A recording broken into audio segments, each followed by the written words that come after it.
There are homes on the market that I wouldn't allow any of my clients to purchase because they'd end up with a home with a ton of issues that they'll want to sell later and won't be able to find a buyer for. They weren't cautious about the home they bought in the first place. So in this video, I'm going to break down the 5 types of homes I'd personally never buy and would steer all of my clients away from buying, and the exact red flags I look for so you never end up stuck with the wrong home. Hi, my name is Franklin. I'm with Chapman Realty, and I'm a local real estate agent and investor who's helped a lot of clients buy and invest in the Atlanta area. Now let's get into the video.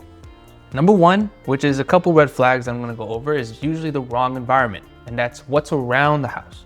When you find a beautiful house online and go see it, the last thing most people look at is what's surrounding the home.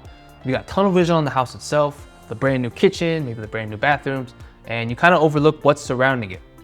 Quick story, as someone who has worked for investors and first-time homebuyers, there are a ton of homes on the market that are sitting for a reason, because when you go and see it, it's not worth what they're asking for. Now here's a running list of environmental red flags you should avoid if you're planning to buy in the Atlanta area. Number 1 is airport flight paths. Atlanta has the world's busiest airport. Communities like East Point, College Park are right in the direct flight path of every plane that lands and takes off. You can have a plane flying overhead your house about 48 to 60 seconds every single day.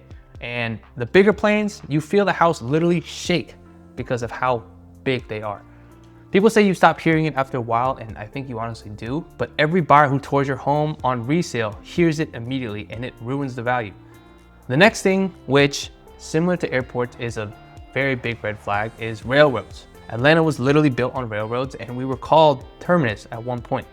Quick story, I actually used to live in an apartment, and I didn't realize when I moved into it that there was actually a train right next to the apartment, and honestly it would wake me up at random times of the day, talking about 9 o'clock in the morning where I was trying to sleep in, maybe that Sunday, or maybe at like 1 a.m. randomly where we have cargo going through that line, and it can definitely ruin the time where you're trying to enjoy the house that you actually buy. Now, the next thing, which is similar to railroads and is honestly more common and you should kind of be careful of, is interstates and major roads. 285 never sleeps, and being right on a major thoroughfare like a highway means less money on the resale and longer time on the market. Many neighborhoods in DeKalb County are backed up to I-285 as well as I-85, more than other counties in Georgia. And I'd make sure to check Google Maps for any listings you may like in that county, whether for railroads or for major roads, like the interstates and double yellow lines. So if you have the double yellow line in front, that's a dead giveaway. Definitely try to avoid those homes. There's gonna be a lot of traffic in front of your house, and there's gonna be a lot of buyers that are off-put by that. Now the next thing, which is more about zones, and these are kind of all over the place, Cobb County, Fulton County, even DeKalb, and that's industrial and warehouse zones. All those interstates make Atlanta a logistics hub. You're gonna be living near a distribution center. There's gonna be traffic in and out. It's also kind of displeasing and an eyesore if you live directly in these zones where your neighbor's house is a car shop, or maybe it's just a landscaping field with a bunch of different types of dirt or different rocks, and it can be displeasing to look at every single day if you buy that house. The next thing is emergency services. Now this sounds like a good idea at first, being close to a police station or fire station or even the hospital, and every community needs them, but living right beside one means sirens every time there's a call. Now danger is inevitable in any metro city area, and if you live next to one, danger is happening nearby. Expect to hear sirens every single day. The next thing, which is, it should be obvious when you're actually there looking at the property, is high tension power lines and cell towers. It doesn't matter how many towers they disguise as Christmas trees, buyers still notice, and it drags the resale, as just like the other things I called an eyesore, towers and high tension power lines are also an eyesore. The next thing is recycling and waste transfer centers. Self-explanatory. You don't want to be right next to that stuff. It's gonna make your house stink all the time. Now this one seems like a good idea, just like, you know, being close to hospitals, actually schools, and being in these areas is actually kind of a bad thing. When you live directly across from or beside one, it usually means daily drop-off and pickup chaos. Imagine you have to wake up earlier than parents and students, or else you'll end up trapped in your own neighborhood because the school is right across the street. And the next thing that you should avoid, flood-prone areas are definitely a red flag. And if you're working with a professional agent and want to make sure your next home isn't in these zones, ask them to pull up a flood map around the areas that you're looking to buy, and you should be able to easily avoid homes in these areas. Rain is a common occurrence in the metro Atlanta area, as well. And if you are in a home that is flood prone, you end up dealing with a lot of flood issues that you weren't really knowing about when you first saw the home, because on a sunny day, you can't really tell where the water flows, and it might be where you move into a yard that is full of water when it rains. The next thing that are a couple homes you shouldn't buy are actually what I call money pits. Okay, now these are homes that are expensive to fix, that are basically gonna drain your budget from day one. Even when they look like a steal, they're often cheaper up front, and they're very tempting to buy for first-time home buyers and DIY people, but the repair bills add fast.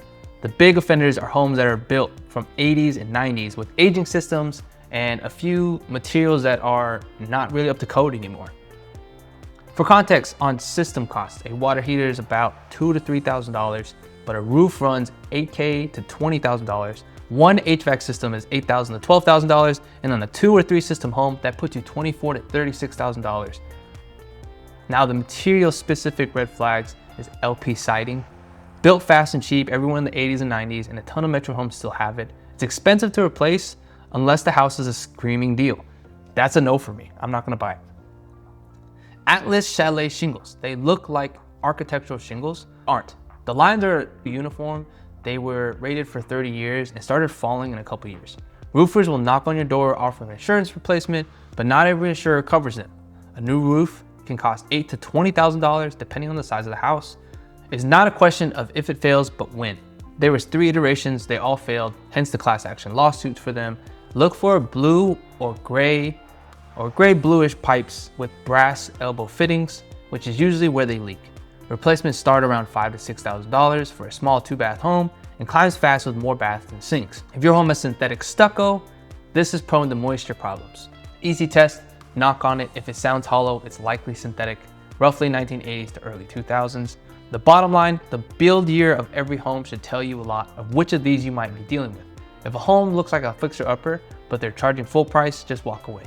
If your home is built 1978 or older, you have to most likely expect there's gonna be electrical and plumbing issues, and the roof's gonna be outdated. If they haven't done any of those updates in the last couple of years, I see a ton of homes as an investor that people overlook these kind of things in a house, and they think they're completely fine to live with, but even current financing and insurance standards don't even let those homes be purchased or even be insured, because those homes have too many issues that are gonna end up happening eventually, even if they're not obvious today. Now, as an investor, I won't buy a flip unless I know the investor and I trust their work. Some are great, but there's actually a ton of investors that are in the market that they kind of don't really know what they're doing. They do a little bit of lipstick on a house and they try to sell it for way more than what it's actually worth.